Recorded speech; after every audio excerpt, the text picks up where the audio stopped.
नमस्कार किसान साथियों, स्वागत है आप सभी का एक बार फिर से मालवा की खेती यूट्यूब चैनल पे। किसान साथियों, सोयाबीन की फसल की अवधि की बात करें तो 30 से 35 दिन की इस समय हमारी फसल है और इस कुछ क्षेत्रों में इससे अधिक की भी हो सकती है, कुछ क्षेत्रों में इससे कम की भी फसल हो सकती है।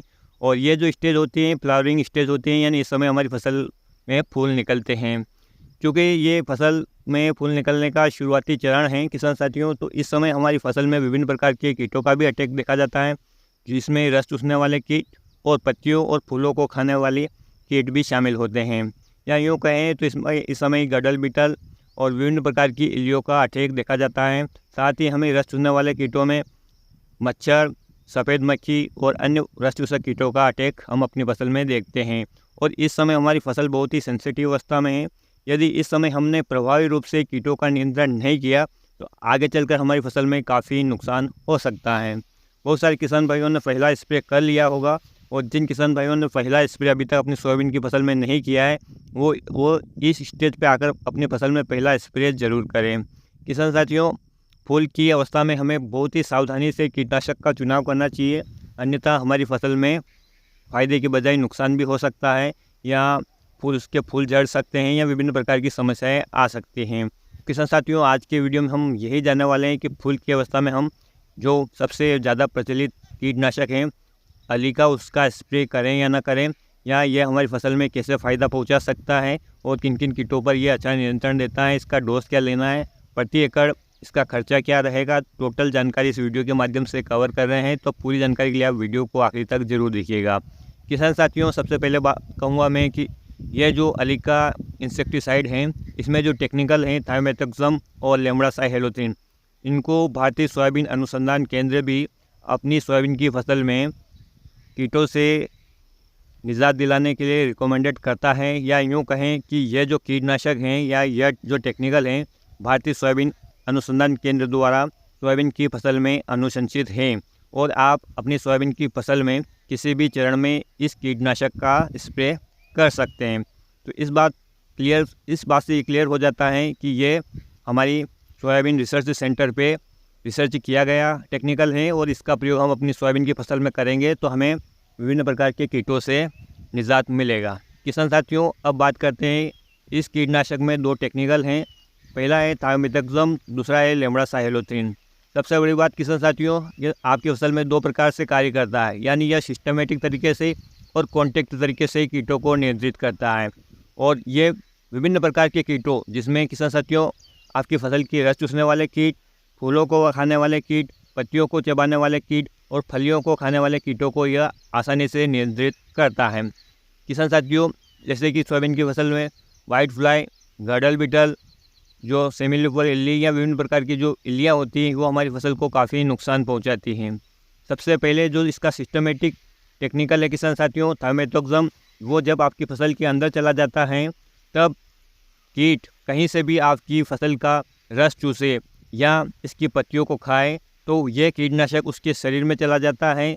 परिणाम स्वरूप कीट का तंत्रिका तंत्र बाधित हो जाता है, वो लकवाग्रस्त हो जाता है और फिर भोजन नहीं कर पाने के कारण वो मर जाता है। इसी प्रकार इसमें जो लेमड़ासाइहेलोथ्रिन है कॉन्टैक्ट कीटनाशक है, जब इस कीटनाशक के संपर्क में कोई भी कीट आता है तो उसके त्वचा के माध्यम से यह कीटनाशक उसके शरीर में चला जाता है और कीट फिर मर जाता है।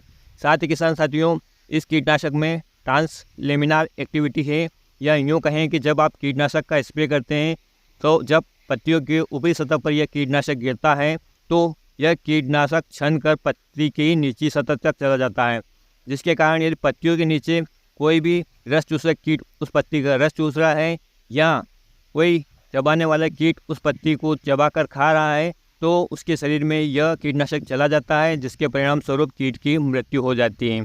साथ ही किसान साथियों, इस कीटनाशक में फाइटोटॉनिक प्रभाव है, जिसके कारण आपकी फसल में हरापन आ जाता है, या यूँ कहें कि आपकी फसल में यह टॉनिक की तरह कार्य करता है। डोज की इसकी मात्रा की बात करें किसान साथियों, तो यह कीट की अवस्था के अनुसार आपको प्रयोग करना है। यदि आपके खेत में कीट कम है तो आप इसका 80 ml प्रति एकड़ के हिसाब से डोज ले सकते हैं, और बहुत ही ज़्यादा कीटों का अटैक है तो आप इसे 120 ml प्रति एकड़ तक डोज ले सकते हैं। किसान साथियों, प्रति एकड़ खर्चे की बात करें तो इसका 250 रुपये से 350 आसपास रुपये के आसपास प्रति एकड़ का खर्चा आता है। किसान साथियों, यदि आपके खेत में इल्लियों का ज़्यादा अटैक है, तब आप इसके साथ किसी इल्ली के लिए स्पेशल दवाई का प्रयोग करना चाहिए, क्योंकि ये सभी प्रकार की इल्लियों को लंबे समय तक नियंत्रण नहीं कर पाता है, या यूँ कहें कि जो विभिन्न प्रकार की इल्लियाँ हैं उन सभी पे आसानी से कंट्रोल नहीं कर पाता है। केवल सेमिलिपुर और जो हल्की फुल्की छोटी मात्रा में इल्लियाँ हैं, या जब इल्लियाँ छोटी होती है तभी उनको कंट्रोल कर पाता है। इल्लियाँ यदि ज़्यादा मात्रा में है तो इसके साथ आप इमामेक्टिन बेंजोएट का जो कॉम्बिनेशन कर सकते हैं, बहुत ही बढ़िया दवाई है, और इस समय अभी मौसम भी ठंडा है तो वो दवाई बहुत काम करेगी। यदि पूर्व में आपने इसका स्प्रे कर लिया है तो आप इमामेक्टिन बेंजोएट की जगह एंडोस्कार्ब ले सकते हैं या क्विनाल्फास ले सकते हैं। दूसरी दवाई के साथ आप इसका स्प्रे कर सकते हैं। जैसे कि किसान साथियों, आपकी फसल में पहला स्प्रे हो चुका है, आपने अलीका ले लिया है, तो आप इसकी जगह बायर का सोलोमन भी ले सकते हैं, या उसमें जो टेक्निकल है किसी अन्य कंपनी का ले सकते हैं, क्योंकि बायर का सोलोमन काफ़ी महंगा है, तो वही टेक्निकल आप किसी अन्य कंपनी का भी ले सकते हैं।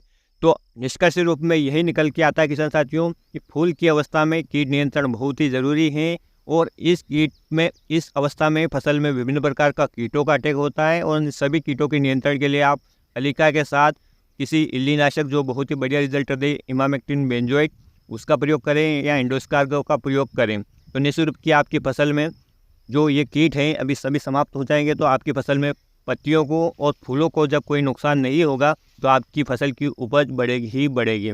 किसान साथियों, उम्मीद करता हूँ कि ये जानकारी आपको अच्छी लगेगी।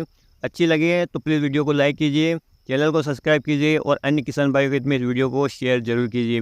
इसी प्रकार की जानकारी पाने के लिए आप चैनल को सब्सक्राइब कर सकते हैं। फिर मिलते हैं एक नए वीडियो में एक नई जानकारी के साथ। तब तक के लिए किसान साथियों ख्याल रखिएगा, आप अपने परिवार का, अपने पशुधन का और अपनी फसलों का। वीडियो देखने के लिए आपका बहुत बहुत धन्यवाद। जय हिंद, जय जवान, जय किसान।